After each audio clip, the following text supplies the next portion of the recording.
पुराणों में, शास्त्रों में नारी की महिमा का वर्णन हुआ है। लेकिन आज के समय में यदि हम देखते हैं वर्तमान समय में, तो पूरी विपरीत परिस्थितियां दिखाई देती है। पहले के समय में पति पत्नी के बीच स्नेह होता था, विश्वास हुआ करता था, लेकिन आज के समय में पति पत्नी के बीच से विश्वास समाप्त होते जा रहा है। स्नेह, आत्मीयता दिखाई नहीं देती। पहले के समय में कितने आदर्श प्रस्तुत करते थे पति पत्नी, लेकिन आज के समय में सब कुछ समाप्त होते दिखाई दे रहा है। पति और पत्नी दोनों पढ़े लिखे होते हैं, लेकिन छोटी छोटी बातों की वजह से रिश्ता टूट जाता है, रिश्ता खराब होता चला जाता है। लेकिन झुकना कोई नहीं चाहता, ना पत्नी झुकना चाहती है, ना पति झुकना चाहते हैं, और छोटी छोटी बातों से रिश्तों में दरारें आ जाती है। ऐसी बातें जिनका कोई मतलब नहीं होता, उन बातों से रिश्ते आज टूट रहे हैं। एक परिवार ने आदर्श प्रस्तुत करने का सोचा। दो परिवारों के बीच आपस में समझौता हुआ, बातचीत हुई कि हम अपने बच्चों की जो शादियां हैं वो एक आदर्श तरीके से करते हैं, समाज में एक आदर्श प्रस्तुत करते हैं, बिना खर्च से हम बच्चों की शादी करेंगे।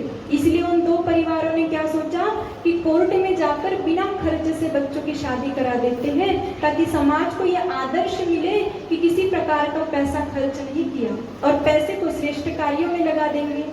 ऐसा सोच करके दोनों परिवार पहुंचे बच्चों की शादी करवाने कोर्ट में, और जैसे ही वकील ने उस लड़की के पास पेपर दिए जिस पर साइन करना था, तो लड़की ने साइन किए, और लड़की के बाद लड़के को पेपर दिया वकील ने साइन करने के लिए, तो लड़के ने भी उस पर साइन किए। अब जैसे ही लड़के ने साइन किए, तो जो लड़की थी वो बीच में बोल पड़ी, कहती है कि मैं इस शादी को नहीं मानती, इस शादी को यही समाप्त करते, मैं नहीं मानती इस शादी को। तो वकील ने पूछा कि अभी के अभी क्या हो गया, अभी तो तुम इतनी प्रसन्न थी शादी के लिए, लेकिन अभी 2 मिनट में ऐसा क्या हो गया। तो लड़की कहती है कि वो जो भी हुआ हो, लेकिन मैं इस शादी को नहीं मानती, अब इसे यही तोड़ दीजिए। जब वकील ने इस लड़की से पूछा, तो वो लड़की क्या कहती है कि बोले मैंने जो साइन किए वो छोटे अक्षरों में किए, लेकिन इनने जो साइन किए वो बड़े अक्षरों में किए। मतलब इनने अभी से मुझे दिखाना शुरू कर दिया कि मेरा स्थान नीचे है, मेरा स्थान छोटा है, इसलिए मैं शादी को नहीं मानती। कहने का मतलब छोटी छोटी बातों से आज रिश्ते टूटने लगे हैं, परिवार बिखरने लगे हैं, जिनका कोई मतलब नहीं होता। भाइयों बहनों, पहले के समय में ऐसा नहीं होता था। पहले के समय में पत्नी यदि क्रोधित हो जाती थी, क्रोध में आ जाती थी, कर्कश स्वभाव की होती थी, तो पति उस परिस्थिति को संभाल लिया करते थे। हम सभी जानते हैं, संत तुकाराम जी सुबह के समय निकले, घर से खेतों में गए और गन्ने लेकर के वापस आ रहे थे। कई सारे गन्ने थे उनके हाथों में, और जब गन्ने लेकर के आने लगे तो रास्ते में कुछ खेलते हुए बच्चे उन्हें दिखाई दिए। तो संत तुकाराम जी ने क्या किया, बच्चों को गन्ने दे दिए, बांट दिए बच्चों में, और अपने हाथ में केवल एक गन्ना लेकर वे घर पहुंचे। और जैसे ही घर पहुंचे तो पत्नी ने देखा कि सुबह से खेत में गए थे गन्ने लेने और केवल एक गन्ना लेकर के आए हैं। तो पत्नी को बड़ा क्रोध आ जाता है, गुस्सा आ जाता है, और क्या करती है पत्नी, वही गन्ना लेकर संत तुकाराम की पीठ पर मारती है, जिससे उस गन्ने के 2 टुकड़े हो जाते हैं। तो संत तुकाराम क्या कहते हैं, मुस्कुराने लगते हैं, हंसने लगते हैं, और कहते कि अरे वाह, तुमने तो मेरी समस्या का समाधान कर दिया। मैं पूरे रास्ते पर यही सोचते आ रहा था कि मेरे हाथ में एक गन्ना है, लेकिन खाने वाले हम दोनों हैं, लेकिन तुमने तो मेरी समस्या ही हल कर दी, गन्ने के 2 टुकड़े कर दिए, लो आधा तुम खा लो, आधा मैं खा लेता हूँ। और उनकी बात सुनकर पत्नी भी मुस्कुराने लगी। कहने का मतलब कि पहले के समय में यदि ऐसी कोई समस्या आती भी थी तो पति पत्नी आपस में उसे सुलझा लेते थे, लेकिन आज के समय में छोटी छोटी बातों से रिश्ते में दरार आने लगती है। संत कबीरदास जी ने भरी दोपहरी में पत्नी से कहा कि दीपक जलाकर लेकर आओ, लेकिन पत्नी ने बिना कोई प्रश्न किए, कुछ भी नहीं पूछा, भीतर जाती है और दीपक जलाकर लेकर आती है और रख देती है सामने। आजकल यदि कोई पति कहे पत्नी से भरी दोपहरी में कि दीपक जलाकर लेकर आओ, तो क्या जवाब होगा पत्नी का? क्या जवाब देती है पत्नियां? पहले 10 सवाल पूछती है ना, और क्या कहती है, अंधे हो क्या, दिखाई नहीं देता, भरी दोपहरी में दीपक की आवश्यकता क्यों है? कुछ इसी प्रकार का कहती है ना। भाइयों बहनों, पहले के समय में ऐसा नहीं था। पहले के समय में पति और पत्नी के बीच विश्वास होता था, आत्मीयता होती थी, स्नेह होता था, जो आज के समय में समाप्त होता हुआ दिखाई दे रहा है। आज आवश्यकता है परिवार के निर्माण में नारी की जो महत्वपूर्ण भूमिका है, तो नारी अपनी जिम्मेदारी को समझे, क्योंकि एक नारी यदि चाहे तो घर को स्वर्ग बना देती है, लेकिन नारी यदि चाहे तो घर में नरक का वातावरण उत्पन्न कर देती है। नारी पर निर्भर करता है। इसलिए भाइयों बहनों, परिवार में आत्मीयता होनी चाहिए, अपनत्व होना चाहिए, प्रेम होना चाहिए। यदि हम आज के समय में देखें, वर्तमान समय में, तो हमारे देश में नारी ने कितनी अधिक उन्नति कर दी, कितना अधिक विकास कर लिया। हमारे देश की प्रधानमंत्री नारी रही है, हमारे देश में राष्ट्रपति नारी रही है, हमारे देश में संसद की अध्यक्षता नारी को मिली है, हमारे देश में लोकसभा की स्पीकर नारी रही है। एक और नारी ने कितना अधिक विकास कर लिया। लेकिन माताओं बहनों, दूसरी ओर यदि हम देखें तो नारी का अपमान भी हो रहा है। आज नारी दुखी भी है, परेशान भी है। एक और इतनी अधिक उन्नति नारी ने कर ली। आज की नारी हमारे देश में, आज नारी एक और चंद्रयान को लॉन्च कर रही है, लेकिन वही दूसरी ओर नारी अपमानित भी हो रही है, तिरस्कृत भी हो रही है। क्या कारण है इसका? माताओं बहनों, इसका एक ही कारण है कि आज हम अपने संस्कारों को भूलते जा रहे हैं। हमारी जो भारतीय संस्कृति थी उन्हें हम भूल गए और पाश्चात्य संस्कृति की ओर हम आगे बढ़ रहे हैं।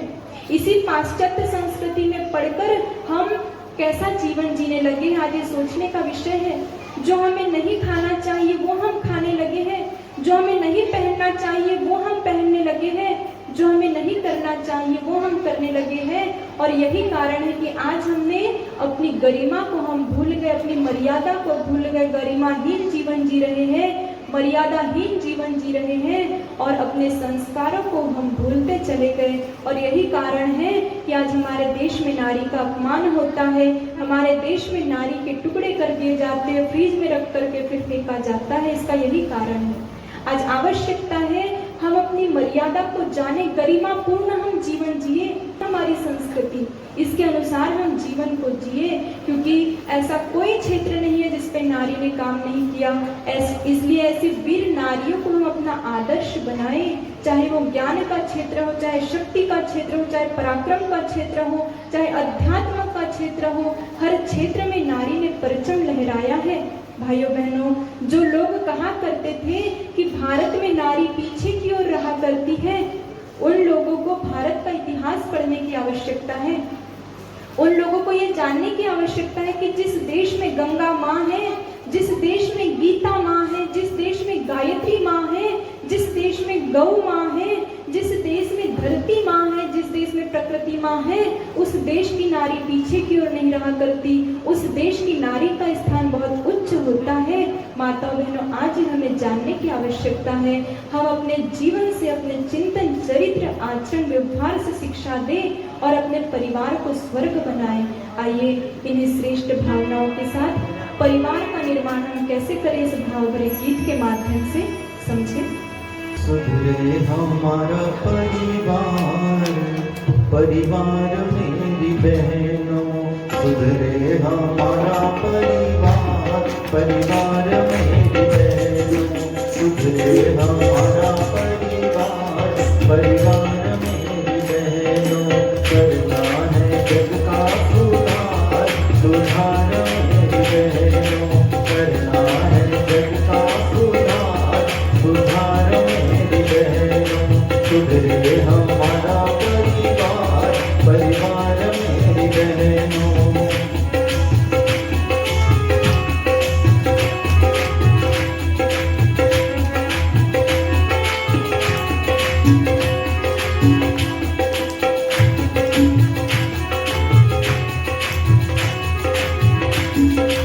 घर के बातें कहना माने, घर के बातें कहना माने, निज कर्तव्य सभी पहचाने, निज कर्तव्य सभी पहचाने, होगा सभी उद्धार, उद्धार मेरी बहनों, होगा सभी उद्धार, उद्धार मेरी बहनों, सुधरे